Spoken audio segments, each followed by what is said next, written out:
Here's the brutal truth. Every time you are asked for a or given or that you give a sympathy discount or you second guess your quote, you aren't just losing profits, you're literally stealing from your family's future. You are lowering and devaluing your services. And honestly, this is a subject and a topic that I think I repeatedly come back to. Sorry, trying to do this whole live thing right now. But I repeatedly come back to this because this week I had a customer reach out to me about their garage door system. And we had been playing phone tag. This is an existing customer. And I wanted to make sure that I gave them the benefit of the doubt about their garage door because they were looking for something simple. For example, they just needed a simple repair to the bottom weather seal. But normally, when I haven't seen a customer for a long time, and it had been a while since I seen this customer, they had not serviced their garage door. So I realized that, well, it's probably best that I provide them a full in home inspection, right? Now, there's something to be said about why that's important to do, especially when you haven't seen a customer in such a long time, because things happen. So when I showed up to the property, I assessed the bottom weather seal. I made sure that the balance was good. I checked all of the moving parts, rollers, hinges, of course, the motor. And I stumble upon their torsion spring. Well, in reality, it was the garage door cable. One of their cables was fraying. And it wasn't fraying at a point where I think where you could live with the fray. You know, like there's some minor things to perhaps a home appliance or maybe something to your vehicle that you say, you know what, that's not a great scenario, but it's not super dangerous. I can probably go another 100 miles, maybe 1,000 miles on the tread of these tires. I could probably go another month or two with this specific tool that I use on a daily basis. Garage door cables are simply just not like that. And the gist is when I presented to the customer that their cables needed to be replaced immediately, they did not see the urgency. Now, granted, it was my job to express to them that urgency. And I was able to do that through our in home inspection. And I sent that to them, hoping that they would see the value behind our pricing. Now, initially, and it's important to mention that I was just going to give them the bare bones service. But if I'm touching their cables, then that means I'm touching their torsion springs, which were already old. I'm also looking at end bearing plates. I'm looking at a number of things to the garage door system. And I think in my mind, what would be the best value for this customer? So I expressed to them, listen, it would be best to go with a full service to your garage door system. And here's the point where I'm trying to get at with this story. They were okay with getting part, yeah, part or a portion of the garage door service done, but they did not see the value in regards to the cables. That blew my mind. Now, granted, I could have easily gone into scare tactics about their situation, but that's not how we work.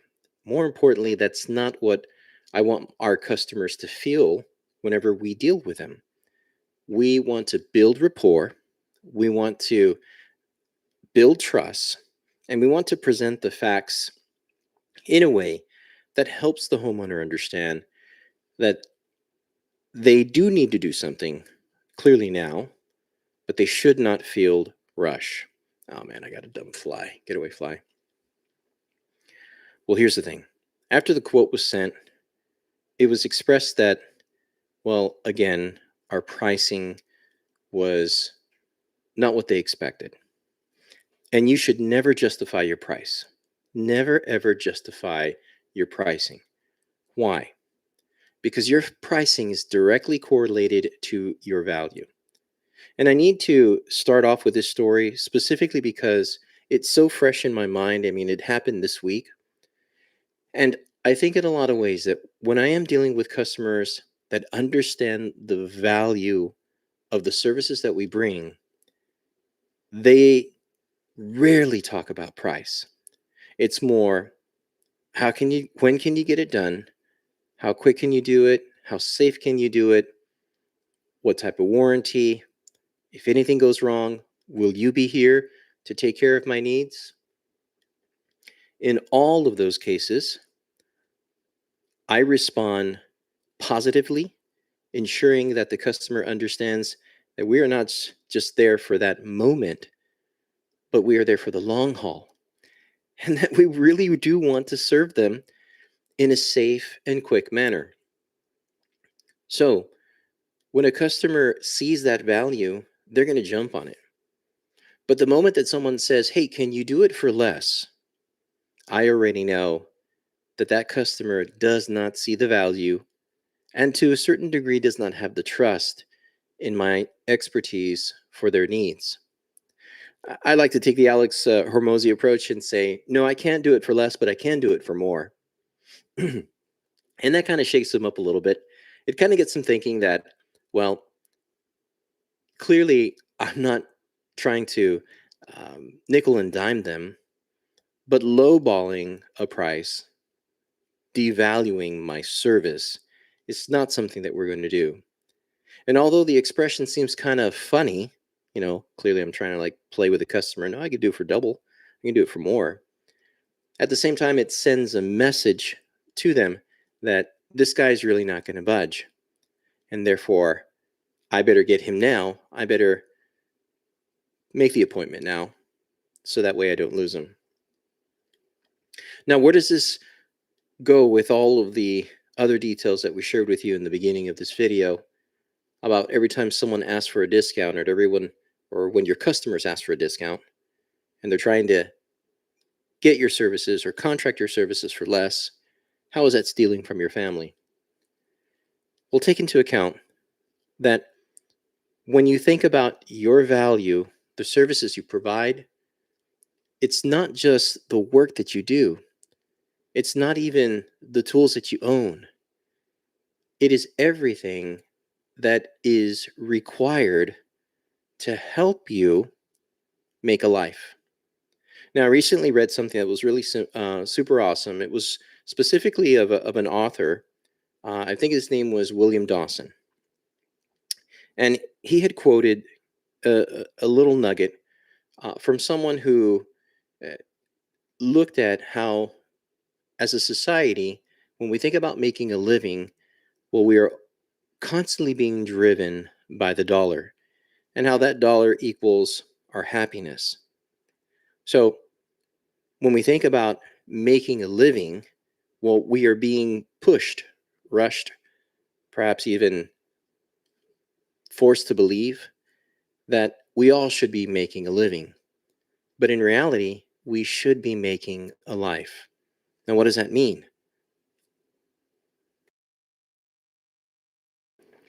Well, making a life entails or involves so much more than the work that we do.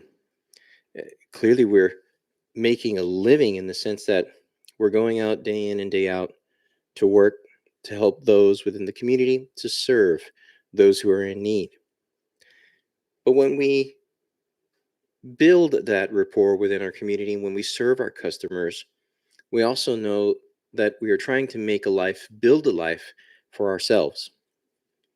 I like how, in most cases, when we are thinking about building a life, we might think of the big house, the fancy cars, the many things that occupy that house, perhaps the lifestyle or the places where we go. Sure, that's all fine and dandy, but that's not my life.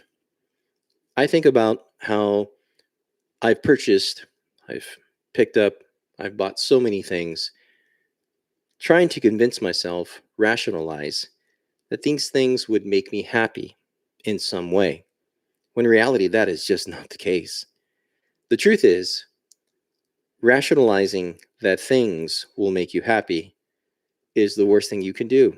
Now, granted, I'm not to say, or I'm not going to say here that the things that make me happy are going to make you happy and vice versa. That's not the point. But it is important to understand that when you are building your home service business, when you're building your garage door business, well, you know that the work that you're doing is not just for you, it's for your family's needs, it's for your pets' needs, it's for the things that you need to make sure run efficiently in your home, your vehicles. If you have employees, it's for their needs and it's for their family needs. And so when we think about how we're able to serve our customer and how it's important to do that every time we schedule a job, well, you can quickly realize that the price is so important to nail in and dial in so that way we are not stealing from our own family and the families that we serve through the employees that we employ. Now, granted, I've had a SOS garage door service for about 20 years now, and I've been focusing on how my business can grow more efficiently, not simply by acquiring tools or the next marketing tips or the next algorithm that I need to tune into, but more importantly, it's doing the things or not doing the things, I should say, that would steal or take away from my business. Now, what do I mean by that? Well, I'm not going to go into a home and simply assume that the customer is going to make a decision based on my price. I want to make sure that when I express to them our desire to serve, that it's because it's coming attached with a person. And thus, when I think about how we're able to serve our community, how we're able to serve our customers, we want to help them understand, hey, you're not buying a product, you're really buying a person. And that relationship is important. In fact, all relationships are based on trust. So, as I continue to present all of the facts about someone's garage door system, I help them to understand that I am there to help them, that I am there to serve them. Now, when we think about how you and I react to perhaps maybe a sticker shock, well, it's not so much that we didn't really think that that price um, was, well, let's say it this way, that price perhaps maybe is a shock because we did not correlate the value or the need behind it. But as a home service provider, it's my job to be able to help them not focus so much on that sticker price, but more importantly, the overall benefits that they're getting from the relationship that we're building with them. Now, I know that in most cases, we're not always going to win a job. For example, with that specific example that I started in this video, I did not win that job. That customer has yet to call me. In fact, what they had mentioned was is that they were going to find a couple of other quotes. And it's kind of sad to say because we're not talking about a new customer. I've done work for this customer in the past. So, why is it that they didn't go with me? Well, it's because again, I lost a certain level of trust with them. Now, if that trust was solidified or established in the beginning of the relationship or the beginning of my visit, maybe that was on me. Maybe it was my fault that I did not instill in them that level of trust so that that way the customer could feel confident that whatever suggestions I was providing, that it was going to be the best thing for them. But now I think about how even after the fact, after I gave them all the information, the only thing they cared about was price. Now, I think about how price or the time and profit fallacy, it's there's such a big gap in a customer's mind. You've probably have heard this story where there was a guy who had this hardwood floor, and every time he worked or walked, I should say, on a specific spot, he would hear a creak. He would hear some noise. He would hear something that in essence would just create vibrations in his hardwood floor. Drove him crazy. So, in essence, he needed to get it fixed. He couldn't get it done for or as a DIY project. So he goes out and he reaches out to one of the local home contractors, flooring guy, has him come over, says, "Can you come over and take a look at my hardwood floor? I need to figure out what's going on. Every time I walk, you know, it's making this noise." The home service provider shows up, sees the customer's hardwood floor, has the customer walk through the hardwood floor, and in essence, well, he knows exactly what needs to be done. The home service professional says, "Give me a second." Goes to his truck, brings back a tool, makes an adjustment to one of the slats on the hardwood floor, and the sound is gone. It had to have been probably no more than 15 to 20 minutes that the work was done. When the customer saw the home service provider say or do this work, he asked him, "So what's the damage going to be? How much are you charging me for this?" And the home service provider says it's $500. Boom, right off the bat. Now just imagine that scenario, and again, this is a real life scenario that's probably been regurgitated through many home service podcasts and those that are in the home service trade. But the gist is this: this is the lesson. When the customer heard that $500 price, it immediately changes perspective of the work that was done. He thought, "Wait a minute, you were here 15, 20 minutes to do this job. How is that $500? You didn't even take the time that's worth $500." And the home service provider says, "You didn't pay me for my time. You paid me, or you didn't call me out, I should say, for my time. You called me out for my expertise." And I think that's just a great story because it proves again how, in a lot of cases, customers do not understand that profit value gap, that expertise gap that we provide to our customers. When we are asked, "How much is it going to cost me to replace these springs? How much is it going to cost me to do this work? How much do you charge by the hour?" I immediately know that this customer is looking for a specific, concise price that's associated to a value in their mind. And the first thing I tell them is, "Well, we don't charge by the hour. We charge by the outcome." Now think about that. When a customer says, "How much do you charge?" they're looking for a number.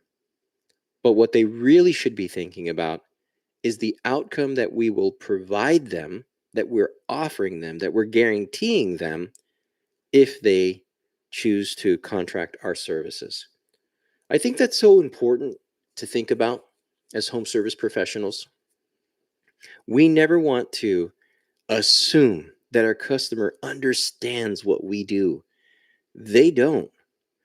The best customers are the ones that are willing to pay you to solve your problem.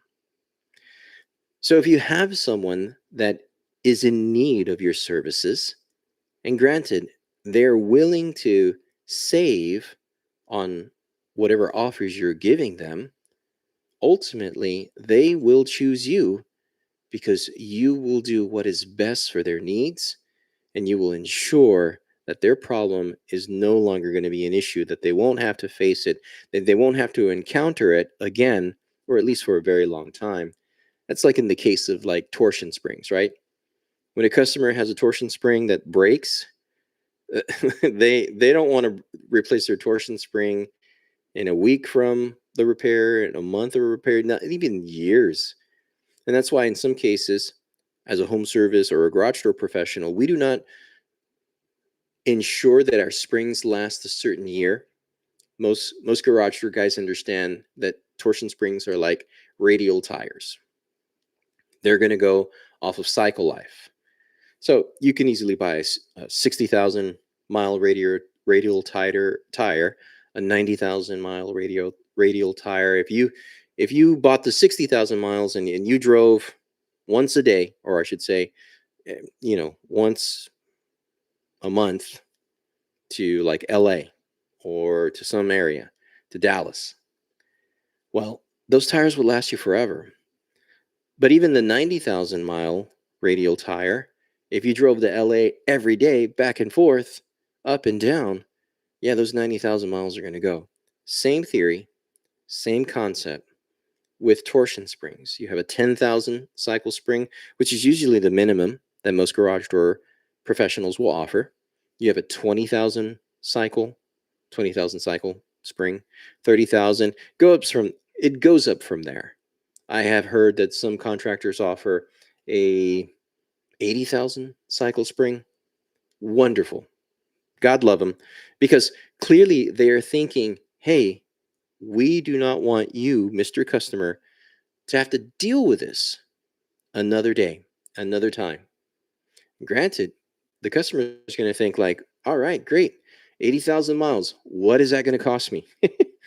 Well, let's go ahead and get into that, because that's kind of also the premise of this video. Because if you think about how some customers will look at a price, they'll get a specific price, and that price will specifically be like a yes or no price. What I'm trying to get at is this. For example, when you tell a customer, hey, this service is going to cost $500. Well, the only thing the customer is going to say is yes or no. So they need options. In order for your customer to contract you for your services and even trust you for what you're doing, they need to have options to understand, well, what's the best bang of for their buck that they'll be able to um, attain or to come out with. So tier pricing. Tier pricing is one of those ways where you can actually give your customer a good, better, best scenario. And I like to utilize like the Starbucks menu, right? You've got a tall, I believe that's the small drink, right? You've got the tall, you've got the grande, and then you've got the venti. So apparently they're structured by the ounces of the drink. So the venti is like the 20 ounce. I think the grande is like what, the 16, the tall is the 12. Okay. If you notice that whenever you look at that Starbucks pricing, the pricing is respectively closer to the middle than it is from the bottom to the top. For example, you can pay for like, a drink for like 4.45. No, no, actually, like for a coffee, one of the coffees I get is like, you know, $5. But for 5.25, you can get the next size up, and that's going to give you 12 ounces. But for another 6 more ounces or another 8 more ounces, if you wanted the venti, it's only six, dollars. When we think about how in the home service business game, our customers will see a menu of options for the services that you have, well, you want them to understand, hey, listen, we got a good, better, best scenario. And I'm sure that this is not hard to understand, but when you are offering your customer perhaps a torsion spring replacement, and you tell them, hey, Mr. Customer, this specific spring replacement is going to get you 10,000 cycles. Now, that's going to be a lot of cycles for what you're dealing with this specific garage door. But for only, we'll say, for only $50 more or $100 more, we can double that cycle life. Now, think about that value proposition. Because when the customer says, okay, wait a minute, I'm already going to spend $500, but for 550 or maybe $600, I'm going to get double the cycle life. That means I won't have to worry about making this repair in a pretty long time. Well, that better option will get the customer thinking, okay, what is the value enough for me? So that way I go with that option. And in most cases, usually when they're good with the better price, it's really not that hard for them or hard for the customer to get to that venti price, to that best option. So then you tell your customer, Mr. Customer, listen, that better option is 20,000 cycles. We can double your cycle life. But to get you to 40,000 or 60,000 cycles, it's going to cost you, we'll say, like $1,000. Now, granted, that price discrepancy is pretty big. And you clearly have to put thought into your strategy. Because again, the customer will always, or not always, but the customer that's value shopping is going to ask for you to lower your price. Now, granted, when you're hitting that higher price mark, say for example, you've expressed to them, we've got the $500 price, we've got the $600 price, and now we have the $1,000 price. So now we've doubled from the 500, but at that $1,000 price, they're getting a 70,000, 80,000 cycle spring, and we're replacing the cables, the drums, the end bearing plates, the torsion tube, the center bracket, the center anchor.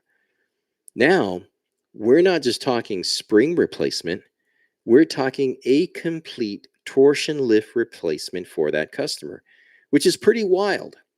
Because in essence, springs are the life of a garage door. Trust me, you could have an old door that has fairly good sections. If the sections are straight, not bent, not worn, not damaged, you can easily offer your customer a new torsion spring lift system upgrade with higher cycle springs.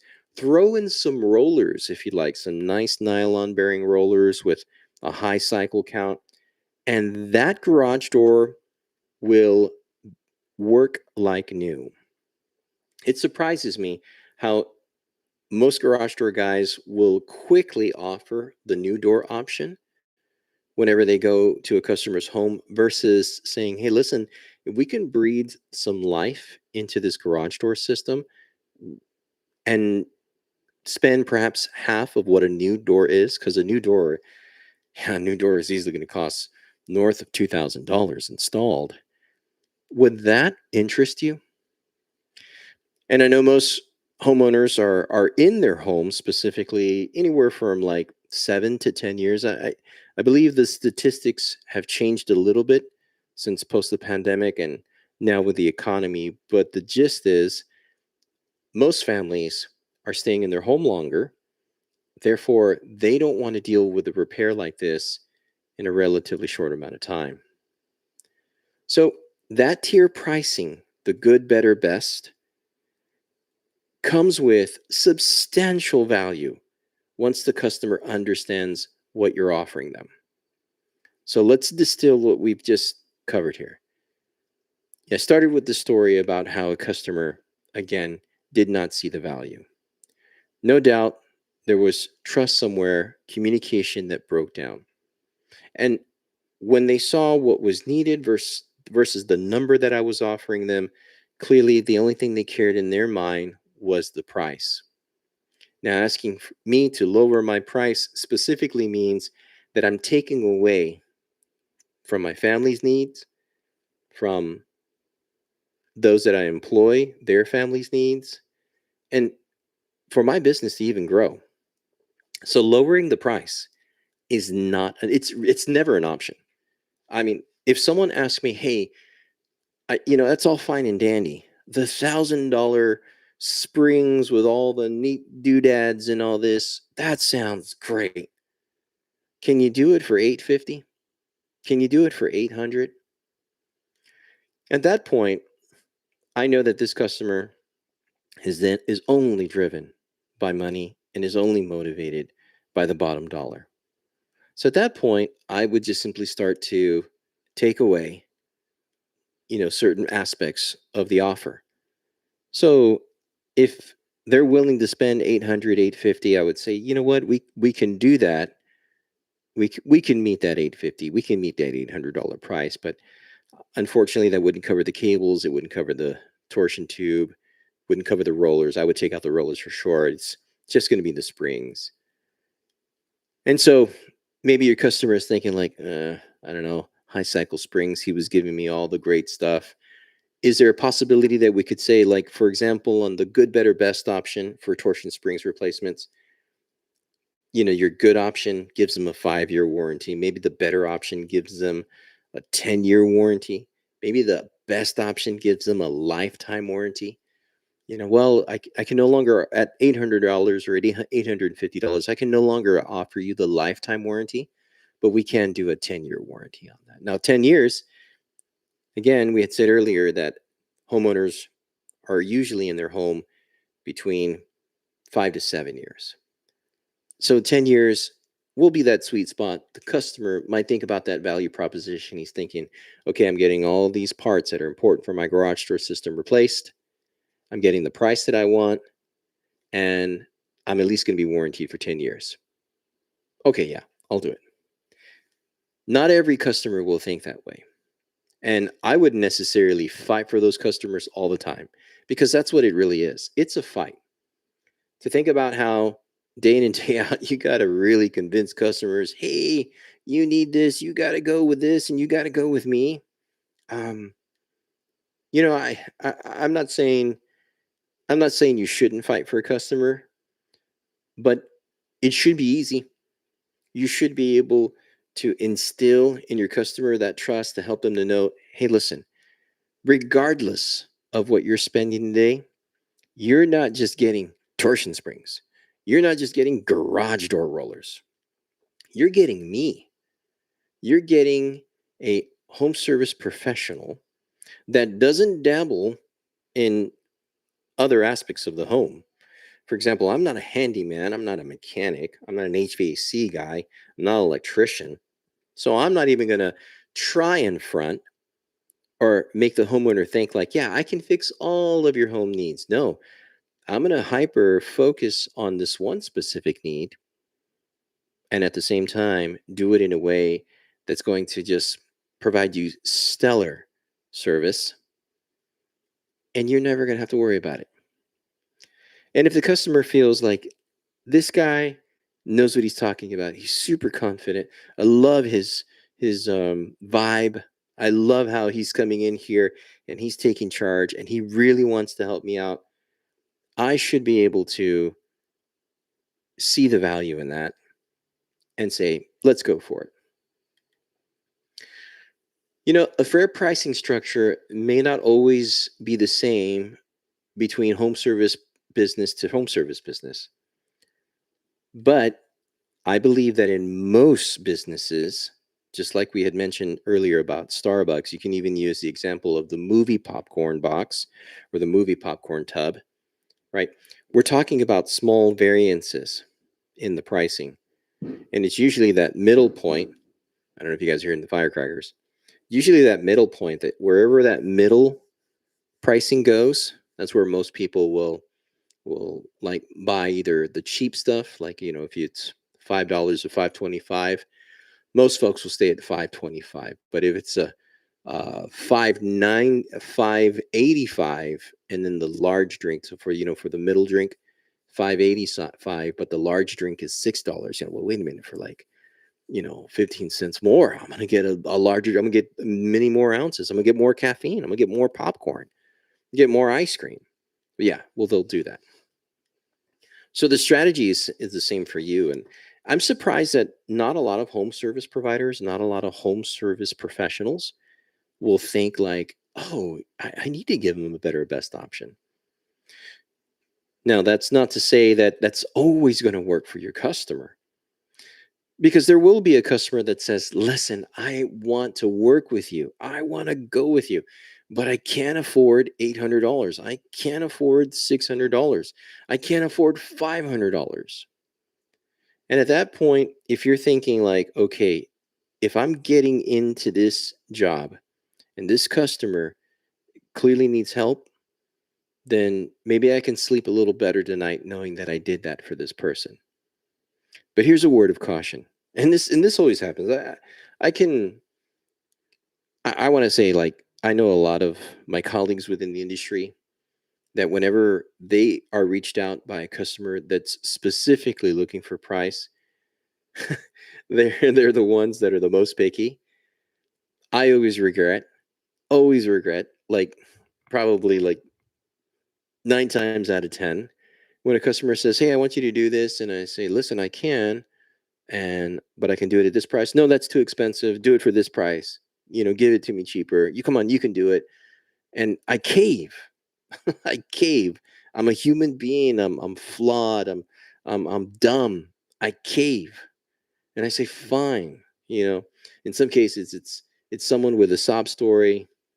Nice little lady that says, "Oh, I'm not able to do it, on my own. Please help me, big strong man, big strong garage door contractor." I'm a sucker. I'll admit it. I'll admit it. And the next thing I know, I do that job for less, and literally, like, the day after or the week after, "Hey, my garage door is making noise again, or it's not smooth. You fixed it. Come back. I want you to come look at it again. It's not right.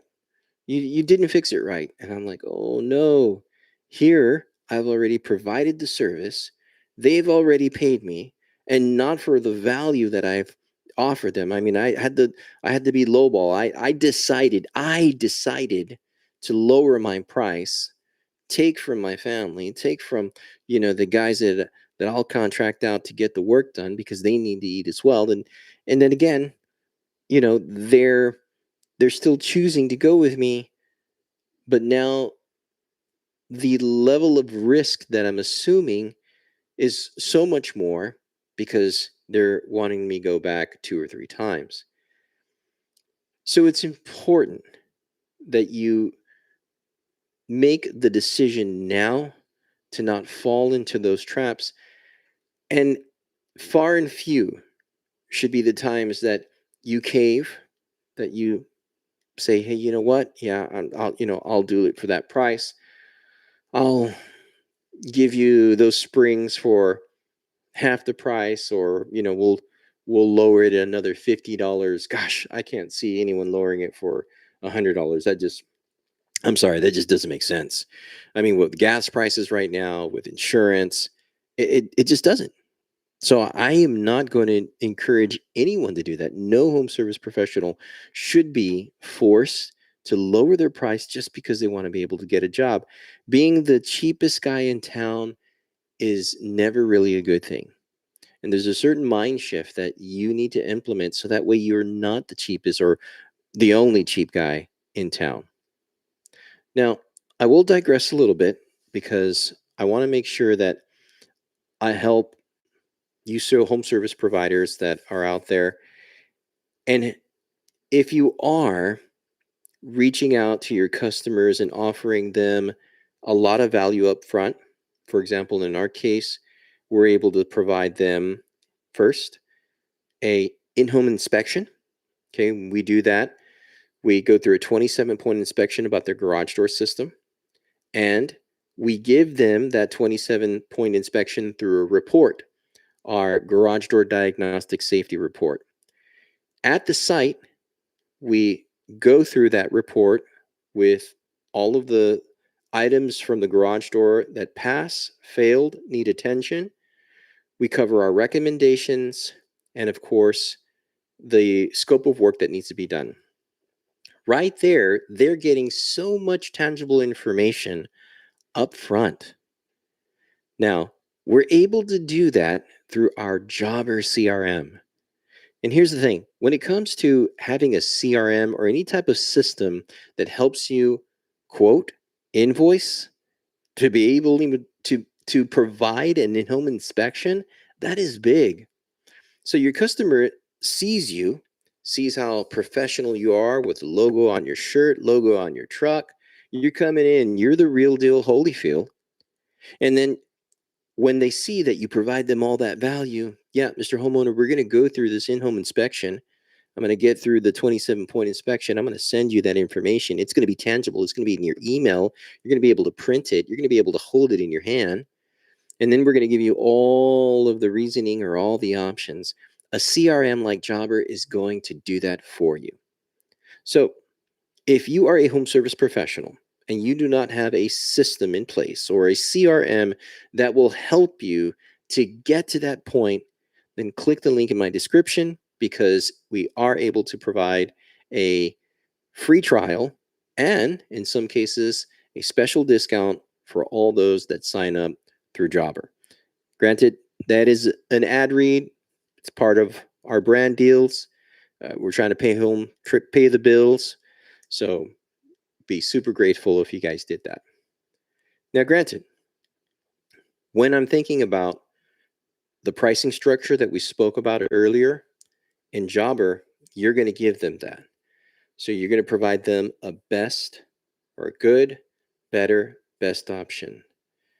Now, when you present it to them, you always want to make sure that the best option is given first. Here's our best option. Because in most cases, and this is a strategy, this is an old strategy, the things that I'm sharing with you, they do not come from me specifically. I have gleaned from them, from other home service professionals, from my mentors, and for those that have helped me within the industry. But the point is that you give them the best option first, and then you sell them down. Now, granted, that doesn't mean that you want to race them down to the bottom. So you don't want to give them the cheap option. In most cases, you can sell them the $500 and go up from there, but that's harder. So just help the customer know, hey, we have our better, best option for you. For all that your garage door needs, we have these three options. Let's go through the best option. This is the best thing for your garage door system, for your HVAC, for your electrical. Here's the better, and here's the one that's good. You sell high and bring them down if necessary, because it's harder to start low and then to bring them back up. Now, we've covered a lot, and I think the takeaways here should be pretty important, and they're very simple. Don't justify your prices, and don't lower them. If your customer is asking for a discount, think first about your family and think first about those that you employ and those that you serve. Number two, if you truly want to build a strong home service business, start selling value. And that value should come in the form of not just your product or service. It shouldn't even be about the hourly rate. It should always be about the outcome. You don't want to sell plane tickets or seating in the plane. You want to sell the dream destination. You want to sell the vacation. That's what we're selling. We're selling the outcome, the dream outcome, in fact. Your home is going to look great with this brand new wood style finish garage door with a brand new wall mount garage door operator. That's the dream. The dream is that this new garage door is going to bring the value of your home up. It's going to be super silent and it's going to have all of the abilities so that way you can safely enter in and out of your garage with all the new high-tech Wi-Fi connectivity. The dream. Finally, figure out for your home service business the structure that is needed in order to show that value, in order to show that dream outcome. Provide a better, best option or a good, better, best option. And start from the top down because again, it's hard to sell from the bottom up. And if you are looking into building systems to create that good, better, best option, then consider a CRM like Jobber because Jobber, again, is a full suite of a field service net or management program application that you're going to be able to use easily. We use it for our home service business. It has helped tremendously. In fact, one of my favorite features in Jobber is the ability to use AI to put in the whole scope of work of what the customer is getting in that dream outcome. Now, that could be for a video for another day, but I'll finish off with this. There's so much that you could be offering for your home service business to your community. The community needs you. Engrave that into your heart, engrave that into your mind. The home service business that you are building is needed within your community. And granted, you could probably think like, yeah, but there's a dime a dozen guys. There's a dime a dozen garage door guys, dime a dozen HVAC guys. That's true. But they're not you. They're not the caring, insightful, dedicated, hardworking person that you are. They're not you. Sure, you could think that you're competing with all these other home service businesses, but that's a waste of time. You only have to compete with you. And you only have to focus on getting one job at a time. Now, granted, I know that's tough to say because we're always multitasking, especially if you're just starting out in this home service business game. But I digress because that's a topic for a different video. In fact, if you are interested in learning more about the garage door business game, we have a link in the description so that way you can apply to our coaching program. And we also have a number of videos that go in depth on how you can start your home service business just in a couple of days. So if you're interested in a video like that, you can do that right there. You can also subscribe to our channel. That's one of the free things that you can do to support us. And granted, if there's any questions that you have, feel free to chime down below in the comments. As always, I want to thank you all for partying with me. Y'all stay safe.